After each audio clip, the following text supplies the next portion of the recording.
a lot of the expectation around Tennessee surrounds Joe Milton. And if he plays phenomenal, they'll be great. If he plays average, they'll be average. If he plays bad, they'll be bad. It's as simple as that. Quarterback-driven game, quarterback-driven offense, quarterback-driven team. Hello and welcome to Always College Football with Greg McElroy. As you can see, not donning my normal Always College Football attire. No, I'm not trying to class it up a little bit. We're actually deep in the midst of media days. I just got off the set a little while ago, have been interacting with coaches all day. They've been able to answer some questions, been able to talk, been able to speculate, been able to prognosticate. It's been a lot of fun the last couple of days here in Nashville for SEC Media Days. But today we have a very exciting show. We're going to do some interesting comments and questions. We're going to continue to do this. Follow me on social media at Greg McElroy. You can also follow the show at Always CFB. We're going to try here in year number 2 to make the show a little bit more interactive. This show's for y'all.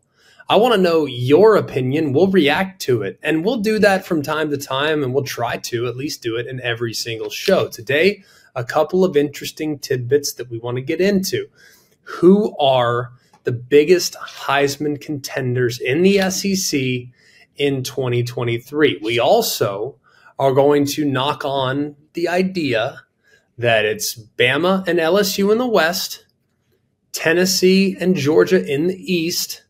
We have that firmly established. And if you don't believe me, just look at all the metrics and the odds and the FPI and all the different sabermetrics, if you will, where people have kind of figured out where these teams might ultimately land. Look at Vegas win totals. Whatever you want to use, that appears at the moment to be the 2 top teams in their respective divisions. Remember, this is the last year that the SEC will use divisions, but I digress.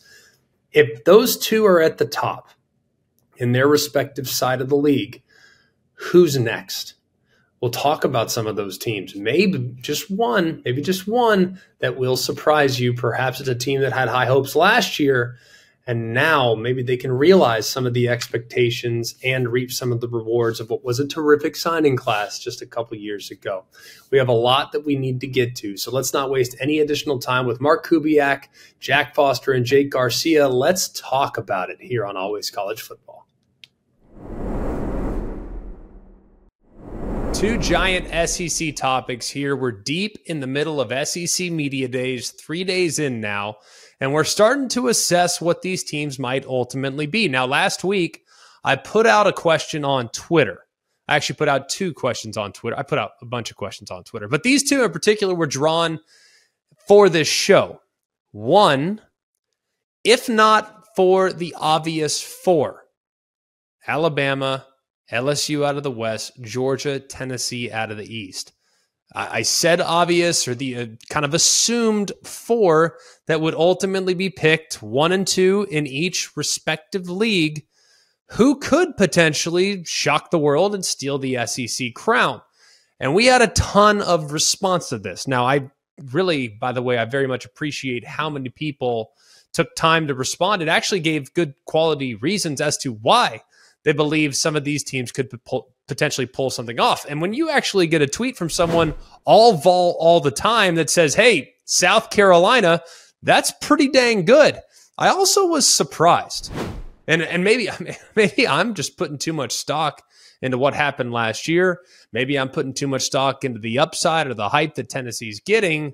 But the Twitter faithful that we relied on last week and asking the question, people weren't quite as high on Tennessee as I had assumed. For instance, Sloan Howard reaching out saying, GMAC can't get on board with your assumption that Tennessee is 4.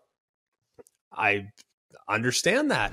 But that wasn't the only one, by the way. There was a bunch that said, yeah, not so sure about Tennessee. I'm kind of thinking that Tennessee might take a step back. Now, granted, to take it with a grain of salt, a lot of my followers, I mean, at least a handful, I would say a vast majority or whatever percentage it may be, they're Alabama folks. So I'm sure there's no love lost for Tennessee. I get that. And last year probably feels a little bit painful to them. As a Bama alumni myself, yeah, sometimes thinking about last year and seeing that wobbly kick go through the uprights, it kind of hurt. I'd be lying if I said it didn't. But Tennessee, and I kind of broke it down last week in my top 25. I have my questions about Tennessee this year. I've been outspoken about that. I'm somewhat convinced that Joe Milton is a freak show talent. Obviously, we all know that. We've seen him throw. But I also feel like we kind of fell victim a long time ago. And I feel guilty even talking about this, but I would be remiss if I didn't talk with my friends and my family here in the Always College Football Circle about 2015. We saw Jeremy Johnson for Auburn play a half of football against Arkansas, and then the following year, everyone thought he was going to be God's gift to football. Now, we've seen Joe Milton play at Michigan. We saw him play in the first couple games in 2021. We saw him play in the last couple games of 2022. Looked really good against both Vanderbilt and obviously against Clemson in the bowl game. But that's a pretty small sample size to be making some assumptions. So I very much am a believer in his ability. Will he ultimately live up to the expectation? I certainly hope so for Tennessee. I'm somewhat buying the hype, but there is reasonable doubt based on previous evidence that Joe Milton has disappointed at times as a starting quarterback. He's lost his job twice. We have to acknowledge that. I hope he's gotten better. I think he has, but it's worth noting, at least in this process. So I was surprised, based on everyone's assumptions about Tennessee here in the preseason, how many people actually have some legitimate doubts. I can't say I necessarily completely share those doubts. Now, I don't think Tennessee is within striking distance to the playoff this year. I don't. There are questions on defense. I like some of the transfers they brought back at the second level.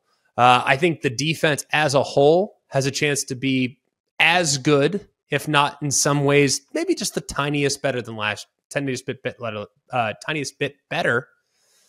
better. That shouldn't even be hard to say. Like a bit better than last year. But the offensive line is a concern.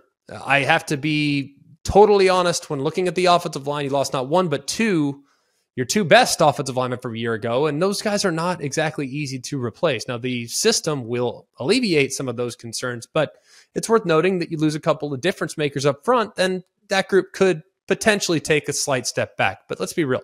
A lot of the expectation around Tennessee surrounds Joe Milton. And if he plays phenomenal, they'll be great. If he plays average, they'll be average. If he plays bad, they'll be bad. It's as simple as that. Quarterback-driven game, quarterback-driven offense, quarterback-driven team. We'll keep an eye on it. Something worth noting, but I was surprised at how many people fought back against that. A popular answer, and I kind of liked it. When looking at some of the teams that will be vying for the top 4 spot in the SEC, Kentucky was the first one that most people would point to. There were several that just responded without any examination, without any explanation, just a picture of big blue flag and UK and logos. For instance, Alex Stevenson just wrote back a picture of the paw with the UK in it. Did have a couple people write back say, hey, Devin Leary is going to actually be an improvement at the quarterback spot. I can understand that. I can get on board with that. Part of why I like Kentucky is, one, they play in the East. The East feels rather gettable. 2, I think they're terrific at a few different positions. Start with quarterback. I love Devin Leary. Absolutely love what he did at NC State. The problem is at NC State, he was not always 100% available. Did get banged up a little bit. He's got to be smart within the offense. He cannot put himself in harm's risk. He cannot take unnecessary hits, because if he does, this thing could go sideways a little bit. I don't know a whole lot about Destin Wade. I don't know how good he is. I don't know if he's going to be a superstar or an average player. I don't know. But I know that Devin Leary is legit. And if he's on the field, you have a difference maker at the quarterback spot. Offensive line, y'all, they were terrible last year. We try to be honest here. And when you are Kentucky and you pride yourself on being considered the, quote, big blue wall, and basically you're a big blue turnstile, that's a problem. That's a big problem. They didn't effectively create the run last year. They didn't effectively protect their quarterback. And that's a big issue. Good news is they return all 5. But when you played bad a year ago, is returning all 5 a good thing? I'll leave that up to you guys. You guys can tell us, answer us. We'll be curious to get your take on it. Ray Davis at running back. Awesome. Great player. Great transfer from Vanderbilt. Love what he brings to the table. And I love their receiver core. I think this receiver core is arguably the best in the history of Kentucky football.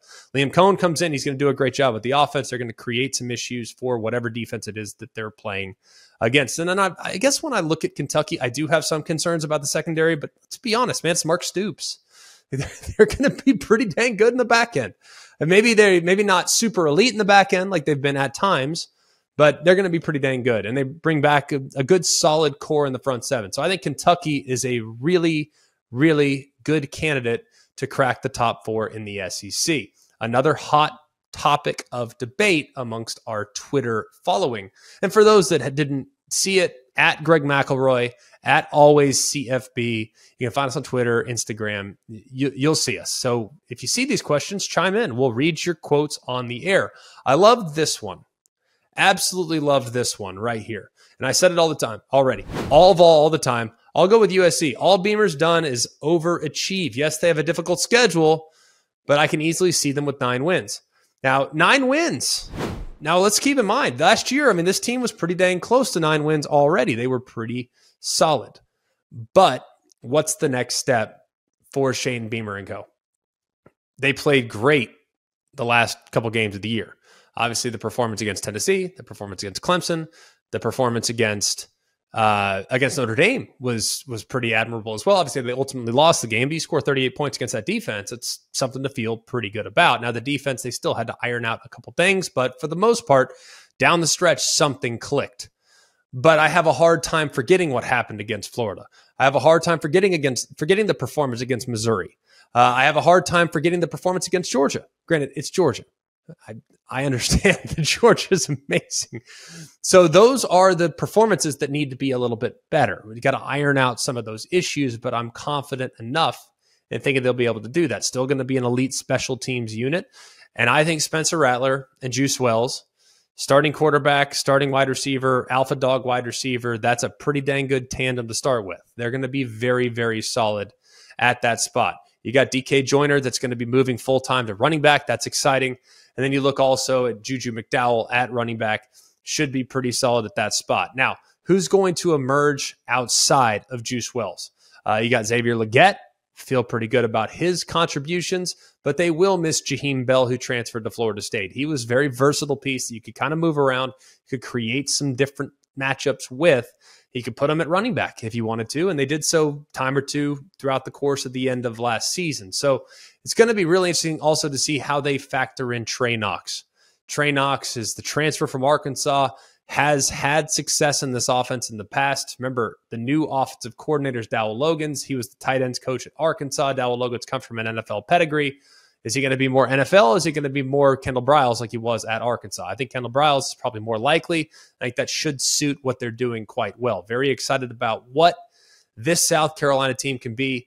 They're not going to be sneaking up on anybody, though, that's for sure. They will have their hands full from the get-go. North Carolina game at a neutral site, first game of the year, should be a tough one. That defense will be challenged for sure. You have Georgia on the road. Mississippi State's a difficult game, kind of a unique game there in week 4. You're at Tennessee. Florida comes to your place. Remember that game got sideways in favor of the Gators last year. You go to Texas A&M. You go to Missouri. So it's a difficult schedule, and you finish with Kentucky, Clemson. Those are tough spots, but you get Kentucky and Clemson at home. So they could finish with a bang against quality competition. So keep an eye on South Carolina. Out of the West, I'm going to do 2 teams. All right, not going to spend as much time on these teams because we've already detailed how I feel about them. If you missed it, check out our preseason top 25 show from a few days ago. I love Texas A&M, and I love Ole Miss this year. Now, a lot of people think I'm crazy and I'm drinking the Kool-Aid with Ole Miss, and I understand that. It's hard to ignore how they finished. You have a phenomenal start to the year. You're rolling offensively. Defense had improved, at least in the first month and a half of the season. And then, boom, the wheels come off, most notably against Arkansas when you gave up literally 2 million rushing yards. But was that the product of Lane Kiffin maybe, considering other opportunities? Was Auburn's pursuit of Lane Kiffin, was that something that was maybe felt in the locker room? Because it didn't feel like they played with any type of spirit in the last couple of games. Yes, they got out to a really slow start against Arkansas, and it played a little better in the second half. But either way, man, you look at their personnel, look at their roster, though. Just look at the roster, okay? And at this point of the year, it's kind of hard. We can look at schedules and we could say, well, this one's winnable, this one's not, this one should be a toss-up, this one's a lock. We can look at schedules, and we'll do that as we get a little closer to the season. But I think in July, we should really focus on rosters. Their roster's pretty dang stacked, y'all. I mean, maybe not to the extent that LSU or Georgia or Alabama is, but man, they are pretty dang stacked. And we had some people that weighed in thinking that Ole Miss is certainly that team, like JD. It's between Ole Miss and A&M for me, and I'm leaning Ole Miss. Really like what they have on offense. Totally agree. But Ole Miss's bounce back, if you will. Remember, they went to the Sugar Bowl a couple years ago. It's going to have to come on the defensive side. We know they're going to run the football. We know they're going to have improved quarterback play. We know their wide receivers and weapons are going to be very good. They've always had those things. Now, defensively, can Pete Golding improve that group by, say, 20, 25%? Because if he can, this team becomes remarkably dangerous. I happen to believe not only that he can, but he will. And you look at the portal additions, everyone focuses on offense with Lane Kiffin. Look at some of the portal additions on defense. Guys that are physical, guys that can play stout at the line of scrimmage, and guys that have experience in Power 5 play. I really like some of the portal additions they've made on that side of the ball. And then finally, A&M. Much like Ole Miss. Y'all, the roster is stacked. It's stacked. And you don't have to love A&M. And we can probably sit there and say, and I would have told you this last year, I was a little bit bearish on A&M given what people were saying about it, like they're going to knock on the door of the playoffs. I was like, man, they're young. I mean, they're really young. And I mean, is Haynes King the answer? I remember all the hype going into last season. It just felt like it was weighing A&M down a little bit. You have an injury or two that seemed to kind of throw things off. When Anaya Smith went down, it was like, oh boy, I mean, there goes a huge piece. Devon Achane's not healthy down the stretch. It's like, man, this A&M team can really seem to get out of their own way. Here's the keys to A&M. Wigman's experience at quarterback. He's going to be much better this year. Offensive line play has to get better. They have to find an adequate replacement for Devon Achane. They're super excited about the freshman Ruben Owens, and they also really like both Le'Veon Moss and Amari Daniels. They're going to be pretty good at running back. They're going to be pretty good. Now, I don't think they're going to be as good as Devon Achane, but they should be solid enough to be able to fill that void adequately. The offensive line's got to be better. Man, they were a disappointment last year. They have to be better. But you think about coach transition. Steve Adasio came in last year, a little different approach. So maybe it just kind of took a year for him to reach the guys to get them to play up to their potential. Defensively, really stout up front. Corner's a bit of a question, but they're really stout up front. So if they can rush the passer and harass the quarterback, guess what that does? It helps the defensive backs a lot. So I really like A&M this year, and I will be the first one to eat crow if they fall flat. But I think they're going to be all over it. And it sounds like, based on our Twitter feed, at Greg McElroy, at AlwaysCFB, you guys are kind of singing the same song that we are as well. Second question that we posed on our Twitter feed last week: who is the SEC's best Heisman contender? Now, part of my issue with the Heisman, and you guys have heard me talk about this on Always College Football or on College Football Live or even on games. I think I've brought it up because I am a little bit ticked off with how the Heisman's been awarded and covered the last 10, 15 years. It feels like a popularity contest that goes to the quarterback of the best team or the best player on the best team. And almost always you have to be in the national championship hunt to win the Heisman Trophy. Now, there have been rare examples where guys aren't in the playoff or in the Heisman or in the hunt for a Natty that have ultimately won it. Like Tebow in 2007, I think they had 3 or 4 losses. Lamar Jackson back 6-7 years ago, they had 3 or 4 losses. You also had Johnny Manziel, who had unbelievable moments, but also had a couple losses that kind of kept them out of the national championship picture. But usually it's a playoff play of a person in the playoff or a person that's within striking distance of the playoff that ultimately brings home the prize. Caleb Williams did it last year, didn't make the playoff, but they were in it until the very end, all the way up until the Pac-12 championship game, and he secured his Heisman just a couple weeks earlier. So I think the Heisman needs a bit of a refresh, if you will, with how it's awarded, because it should go to the most outstanding player in college football, regardless of how good their team is. How good is the player? I love what some of you answered. Okay, I absolutely love what some of you answered. I actually got a couple of defensive players, believe it or not. Mimi Sims said Kool-Aid McKinstry. I kind of like that. Now, he's going to have 10 picks and maybe contribute in the return game drastically, but I kind of like that. I like that we're having a couple guys that are maybe off the grid a little bit. How about Graham Mertz? How about TR saying Spencer Rattler? Noah, by the way, said Graham Mertz, which Noah, I love you. I don't forecast Florida having a season quite like that, but if for whatever reason they overachieve drastically, Graham Mertz will likely be on the short list. I also like too that we're starting to get out of our comfort zone maybe a little bit. We're starting to consider other position players, guys that maybe don't play quarterback or running back or even wide receiver. How about a tight end, Brock Bowers? Like if we are really going to award, and we're not starting Heisman campaigns in July. Okay, so hang on. Just hear me when I say this, okay? Please, please, please hear me when I say this. And I hope you guys understand where we're coming from here. It's fun to speculate about. It's fun to talk about different guys. It's fun to talk about different positions. But like the Heisman Trophy is going to be the result, not because of some media hype. It's going to be result of tremendous play week in and week out over the course of a 12 and 13 game regular season. So hear me when I say this. I'm certainly not going to be banging the drum for any of these guys that we're mentioning right now because I don't really want to. Two, this is just fun fodder for July. Why wouldn't we?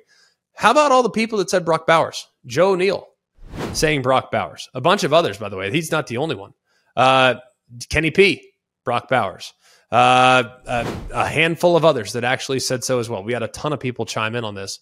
So I'm sorry if I didn't get to everybody, but you understand where I'm coming from. College Football Focus, who I think does a really good job. Jaden Daniels for LSU also listed Kool-Aid McKinstry. So kind of interesting that there's some people starting to feel the love on the defensive side. A little surprised that there hasn't been any Dallas Turner references at Alabama. Thought that might be a guy that would justify maybe a response or two, but he got goose-egged at least up to the point in which we're doing the show. Connor Wigman was also mentioned. Who knows with the supporting cast? Maybe A&M breaks out this year. Anything could potentially happen. I loved this one because this was probably the most popular listed name of the bunch. And it was surprising to me, if I'm going to be completely honest. Joe Milton, and granted, ton of Tennessee followers, Tracy, Joe Milton, Volunteer Sports Network. It's tough to guess where they're going from, but I respect it. Ramrod, Joe Milton. So many people choosing Joe Milton. And I already talked about it a moment ago. If we're going based exclusively on arm talent and physical ability, Joe Milton can go with anybody. But I think it's going to be really, really hard to have a season that was as effective and as efficient as what Hendon Hooker put forth last year. And Hendon Hooker was robbed of a trip to New York City. Absolutely robbed. He should have been there. I'm still mad about it, but I'm the water under the bridge. He's going to be playing in the NFL, and we're pulling for him every step of the way. He was robbed. I don't know if everyone agrees with that, but that's the way I feel. And clearly it's a passionate topic for me. But Joe Milton's going to have to exceed his numbers. And not just exceed his numbers, exceed his moments. Because if there's one thing about the Heisman Trophy is it's now become as much about moments and like highlight reel plays as it is as numbers or being on a winning team or something along the lines of that. Like you got to have highlight moments against big opponents on big stages, and you have to leave no doubt, basically. So I think that Joe Milton's going to have to play great against Georgia. He's got to play great against Alabama. If he plays phenomenally well against both, I think he's going to have a real chance. But it didn't look pretty last year against Georgia. Alabama, on the other hand, that was perhaps the best moment of the year for Hendon Hooker. So was a little surprised to see so much love for Joe Milton, at least at this point. I'm excited. I'm bullish. I'm optimistic. But I was shocked at how few people were saying Jaden Daniels. I mean, we had a few, okay? Adam, for instance, saying, gotta be Jaden Daniels, real Deshaun Watson vibes. I don't know if I'd go as far as to compare him to Deshaun Watson, because I always thought like Deshaun Watson was a little bit more of a thrower. Jaden Daniels, his first instinct, at least early last year, was to take off and do it himself and run the football. Deshaun Watson always felt like a guy that was trying to distribute, and then his legs were getting him out of jail, for instance. Like if he didn't have anybody open, he'd take off. Jaden Daniels would take off and then look and see if anybody's open and potentially throw it, but in some cases, just keep it himself. Now, he evolved a little bit as last year went along, and I think the sky is the limit for Jaden Daniels. I'm not going to say he's got a Joe Burrow 2019 season coming, but just the opportunities for him to grow and improve based on how he played down the stretch last year are endless. I think he is a guy that more people need to be thinking about as we go into the season as a Heisman Trophy contender. And then finally, I was so happy to see this guy get some representation. Quinshon Judkins at Ole Miss. If they run the ball as often as I think they're going to run the football, he's going to have ridiculous numbers. Now, if you want to be a Heisman contender at running back, you got to go for 2,000 plus. Can he do it? We'll find out. But if he does, don't be surprised if Quinshon Judkins, regardless of what their record may be, and like I said, I already think Ole Miss can be pretty good. If Quinshon Judkins goes for 2,000 and they win 10 games, perhaps, like they did a couple years ago, look out. Quinshon Judkins could very easily book his ticket to New York. We all know about the speed of sound, but have you ever thought about the sounds of speeding? If you drive over the speed limit, there are lots of different sounds that you might hear. Drive too fast and you can hear the sound of your vehicle crashing, the sound of ambulances and first responders desperately trying to free you from the wreckage. You could hear the beeps of a heart monitor. You could hear doctors and nurses in an emergency room as you're being treated for your injuries. You could hear the sound of a worried family member in a hospital waiting room, hoping that you're okay. You could even hear the sound of people crying at a funeral. Because if you drive over the speed limit, whether by a lot or by a little, you can do damage that's beyond repair. You could seriously injure yourself, or worse, you could hurt and even kill someone else. When you speed, you put everyone on the road in danger. One way or another, speed catches up with you. Paid for by NHTSA. Please continue sending in all of your incredible questions to our mailbag, alwayscollegefootball@gmail.com. We're going to have a little bit more time here over the next few weeks. We've had a lot of things that we've wanted to get done, a lot of priorities, lists, rankings, etc. But now is the time to kind of bring you guys in. We so appreciate all the questions that you've sent in already. You can also send them in via our social media at alwayscfb, or you can just send it to me at Greg McElroy, whatever you want. But follow us, Always CFB, on both Instagram and on Twitter. You'll get a lot of content there as well, exclusive content. We'll be able to kind of access your questions on there pretty easily as well. So please continue doing that. Where are we going with some of these questions today?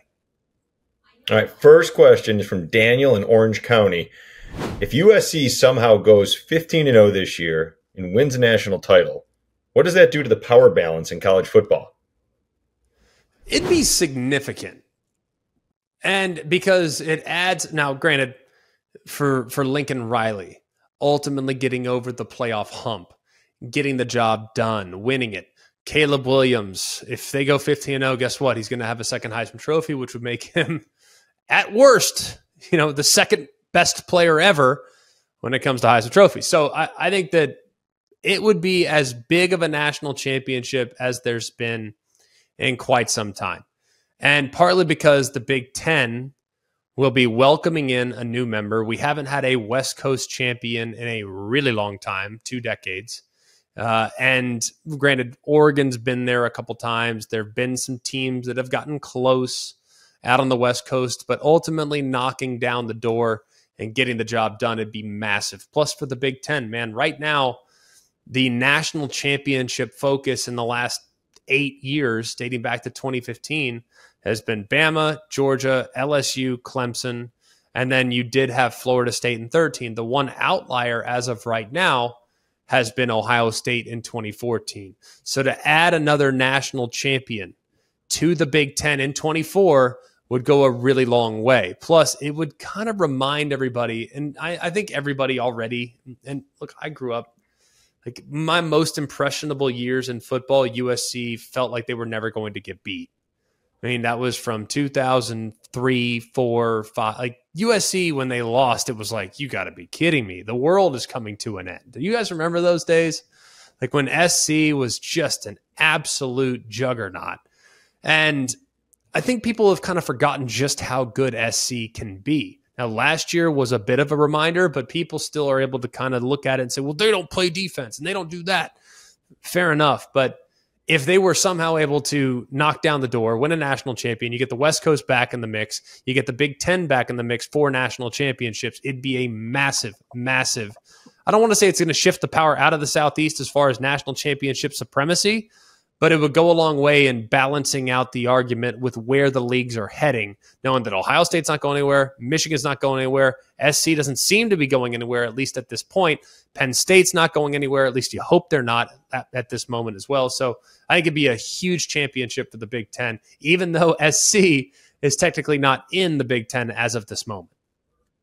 I remember when USC lost to Stanford in 2007, and it was a 41-point favorite, and you're like, what just happened to the college football world? But they weren't even good then. I mean, they were good. They were fine. I remember when SC lost, I think it was 2008 to Oregon State. It was on like a Thursday night, and it was like, what? You know, it's like, so SC is good for a clunker almost every year. I mean, it doesn't matter how good they've been in the last 20 years. There's been one clunker for SC almost annually. Whether it's been a road trip to Washington State where they lay an egg, a road trip to Oregon State where they lay an egg, going against and losing to Utah this past year, they've lost to Arizona State, I believe, on like a Hail Mary. I mean, they're good for a clunker or two, but you gotta hope that that's behind them and that better things are coming with what Lincoln Riley's done already in Los Angeles and what he's likely to do here when they get more.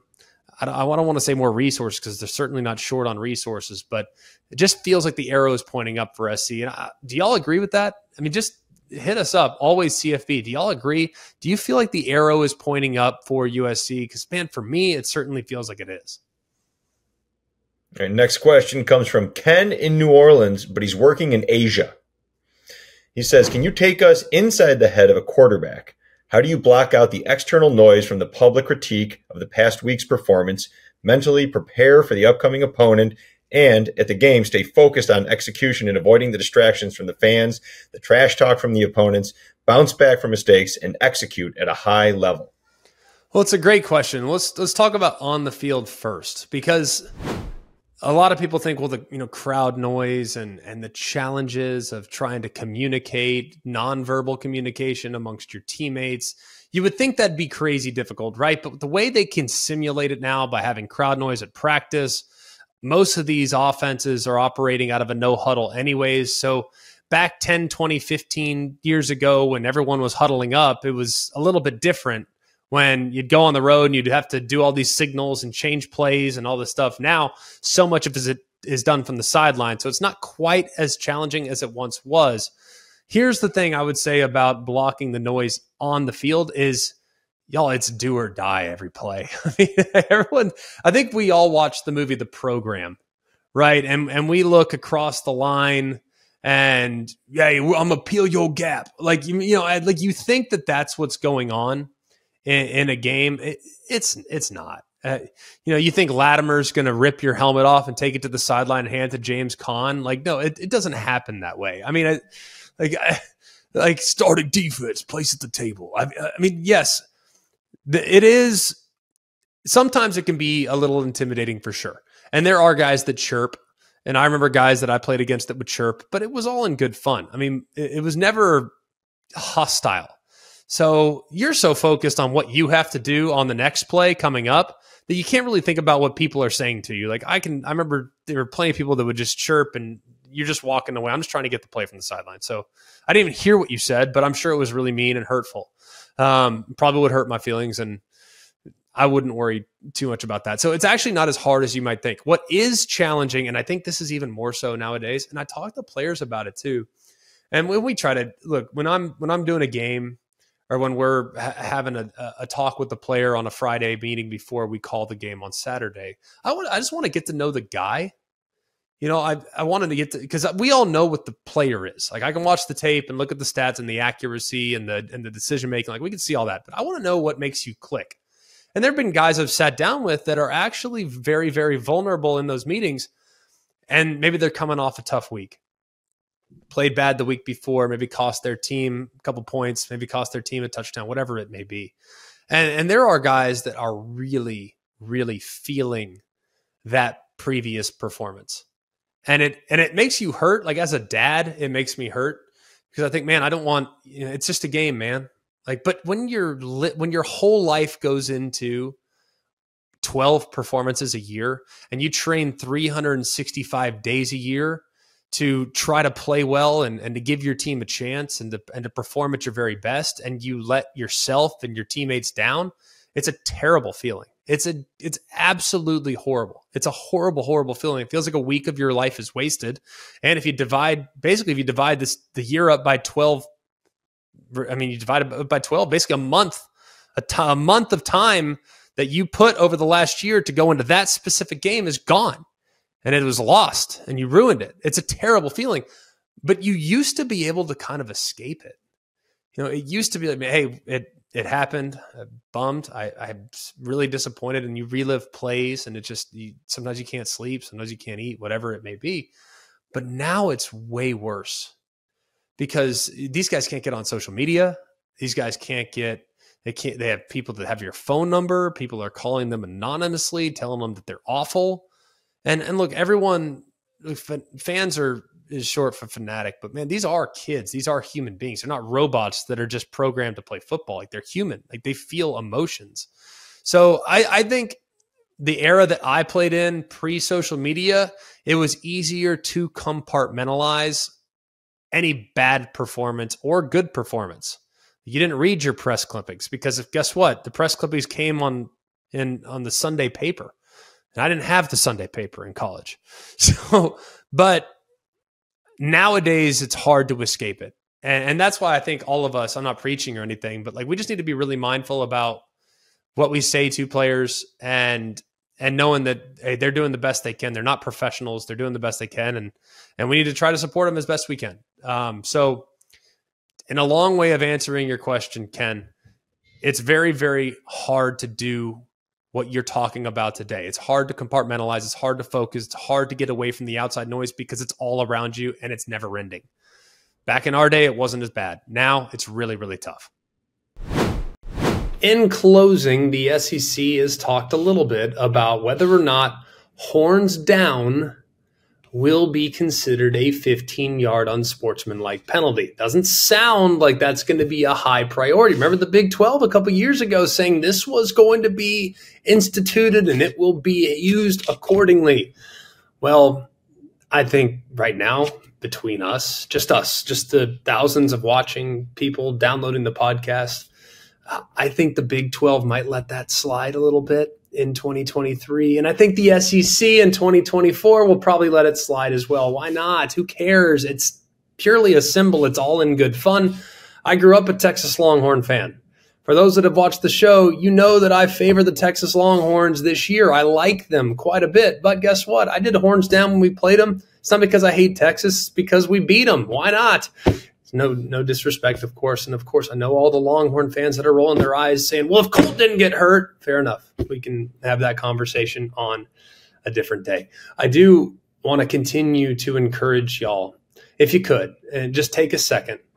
Please take a second to go rate the podcast, whether it's on Apple Podcasts, Spotify, wherever you get your podcast. Please rate the podcast, subscribe to the podcast, and if you could do one additional favor, if you could just take a half second to leave a review. If you hate the show, don't bother. It's okay. You don't have to leave a review. But if you like the show and if you like what we're doing, it would go a long way with us. If you could just maybe at the bottom say a couple of nice words, what you like specifically about the show so we can talk about it. Like Stephen Weeks left us an amazing review last week. We really appreciate Jay Ingram 2288 who left us a review last week. So we see him, we read him, and we appreciate your guys' support more than you know. For all of us here at Always College Football, we don't have a marketing group. It's just us. So if you can continue to tell your friends, word of mouth is huge. Our numbers are growing significantly, and we couldn't do it without your help. For all of us here at Always College Football, for Mark, Jake, Jack, I'm Greg. We hope you have a terrific day, and remember, it's always college football. Hey guys, it's Greg McElroy. Thanks for watching Always College Football. Make sure you like, rate, and subscribe to ESPN's YouTube channel and wherever you listen to your podcasts.